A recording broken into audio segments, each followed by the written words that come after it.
Now, former national chairman of the NPP, Freddie Blay, has defended his law firm's decision to represent 4 Chinese and a Vietnamese national who have been arraigned before a criminal high court for the alleged involvement in Galamsey activities.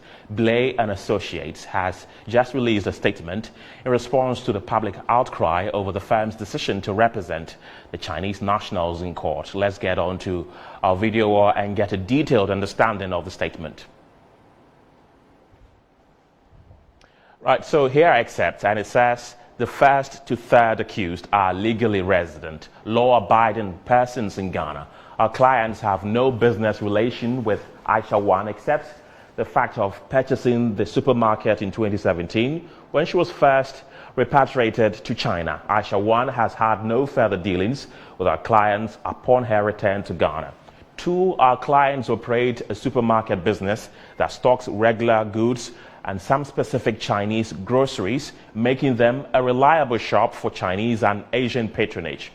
A supermarket, no matter how vibrant it is, does not rip into an illegal mining activity.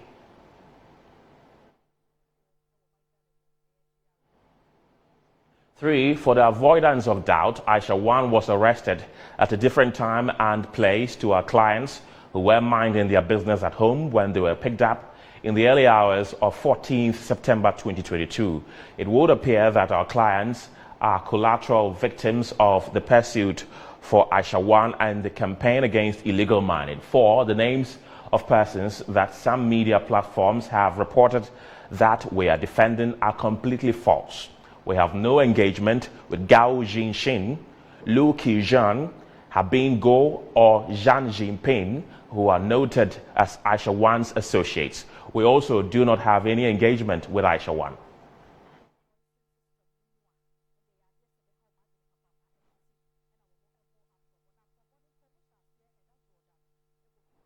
So what really is the NPP's position on this situation where party bigwigs are defending persons who have been accused of carrying out illegal mining activities? Well, let's have a conversation on the back of that. And joining me on the telephone lines is Evans Osei Yabwa, who is the Eastern Regional Communications Director of the party. Evans, welcome. Tell us what the party stance is on this issue. Thank you so much, and good afternoon to your cherished viewers. In our situation now, we find ourselves with an apparatchiki of the New Patriotic Party in the person of our immediate past chairman to use his outfit or chamber to defend Aisha Wan. That decision to me is gradually becoming an unpopular one. What I want to state on record, to use your platform to state on record, is that the decision by our former chairman, Chairman Blay, to represent the 4 accused Galamseyers is his sole decision, is a personal decision, or that of his chamber. We in the New Patriotic Party and the Nana Addo-led government do not have anything whatsoever to do with such a decision. So I want to put on record this afternoon that the party disassociates itself from the decision of our former chairman. But secondly, government has shown a lot of commitment. The Nana Addo-led government has shown a lot of commitment in fighting Galamsey and will stop at nothing to ensure a successful fight. What we need now is to call on all meaning Ghanaians to come on board for us to be able to fight this menace. And this explains the decision by government to as it were, deploy the Attorney General himself to conduct the case or handle the case. So government commitment in fighting this menace is known in public. But the decision by our former chairman to defend Aisha Wan is his sole personal decision. Evans, you have clarified that it is indeed his own personal decision and not the decision of the party. But are you not worried that this could paint a negative picture of government's fight in the eyes of the public, since on one hand, government appears to be fighting the menace while party stalwarts are also defending those perpetrating the illegality? That is true. This afternoon, we have a lot of developmental projects by government that we need to spend time to make it known to the general public, but this is where we find ourselves. What I want to say is that the fight against Galamsey is a process, is not an event. For such a big man in the party to use his outfit to defend Aisha, we have to distance ourselves from it. But you see, what we also have to note is that I will send a word of caution to some of our leaders who are in one way or the other engaged in this illegal mining. That what they are doing gradually is in a way disgracing government. They have to be cautious because we have a generation that will inherit from whatever we are doing as leaders. We need to preserve our forests and our water bodies. So if somebody in government or any party person also gets himself or him or herself involved in Galamsey, it paints a bad picture. But looking at the posture of government, looking at what the investment that government is putting into the fight against Galamsey, we need to achieve something. But what I want to assure Ghanaians is that the government is ready and is calling on all stakeholders to come on board for us to be able to fight this Galamsey war. Right. That's an interesting conversation you've brought up, Evans. Can you mention the name of any leader within the NPP who is engaged in illegal mining?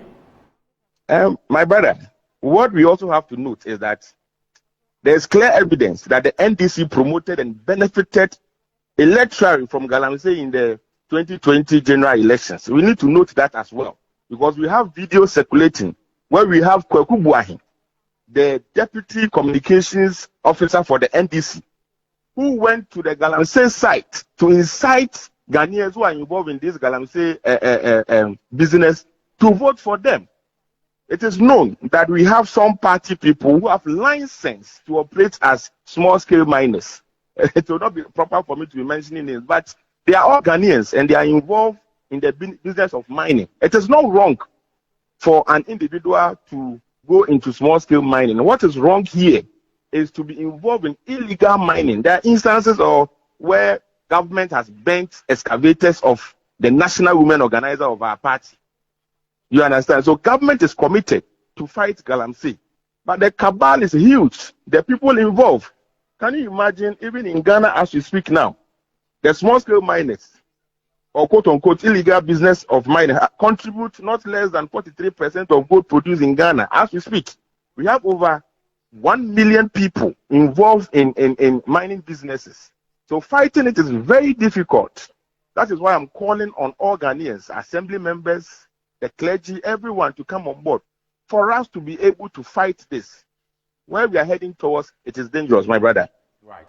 Evans Osei-Abua, thank you very much for your time this afternoon. Now, Dr. Ishmael Norman is the president for the Institute of Security, Disaster and Emergency Studies, and he's also joined me for a conversation on the back of this to tell us what he makes of the NPP's former chairman, Freddie Blay, defending Aisha Wan's 4 accomplices. I understand we do not have him on the line, but you can log on to our social media platforms. We are live on Facebook at Metro TV Ghana and on Twitter at Metro TV GH. We're also live on DSTV channel 277. Let's hear from you. What do you think is the NPP on course to fighting the Galamsey menace?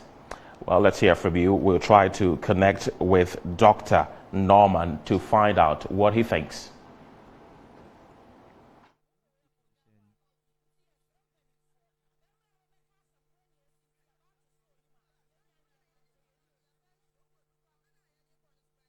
Right. So Dr. Ishmael Norman is the president for the Institute for Security and Emergency Studies, and he's joined me on the telephone lines for a conversation on the back of this. Doc, welcome to the show. What does the NPP's former chairman, who left office not long ago, Freddie Blay, defending Aisha Wan's 4 accomplices, mean for the fight against Galamsey?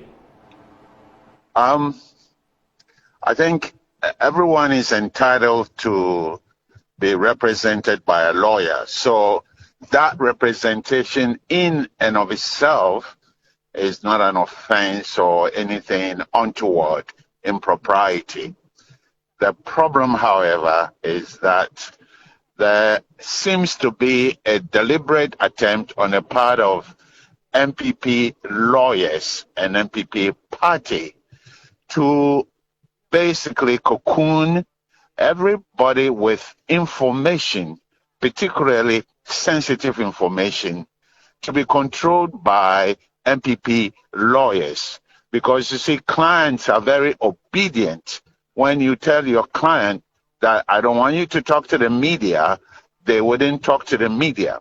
And so if there is some kind of revelation that may be damaging to NPP by circling all the accused persons with NPP lawyers, you basically build a firewall around them. And therefore, no opposition lawyer, for example, will get opportunity to go close to them to get some kind of information which, during the normal stream of law practice, that kind of information can leak into the public domain. So I think it creates the impression that NPP is building a firewall to protect something that Aisha One and her cohort of criminals are hiding or they possess. Because it doesn't make sense that the chief protagonist in this saga is being represented by a staunch NPP lawyer. And then the immediate chairman, my God, this is a poor decision on the part of NPP, on the part of Honorable Freddie Blay. I think they could have hired somebody else and maneuver in the background to manage the whole thing and pull the strings so that their puppet lawyer, even if he's an NDC lawyer, so long as they sign confidentiality agreement, they will not be able to disclose anything. So for me, it's a poor taste. Right, and I just spoke to a rep from the Eastern region who is an executive of the NPP, and he's saying that decision is solely in the interest of Freddie Blay, and the party does not support that. Do you think the general public will really buy into that? Of course, it's true that the party doesn't tell lawyers which client they should represent. And so I think it is correct that that decision is exclusively the decision of Honorable Freddie Blay. However, having been one of the decision makers, critical decision makers of NPP, just recently as chairman, I think it's a poor choice of decision. Right. If this was the kind of skill he was showing as a critical member of the national executive of the NPP party, he has not done the party well at all. Right. Grateful for your time this afternoon. Come, sir.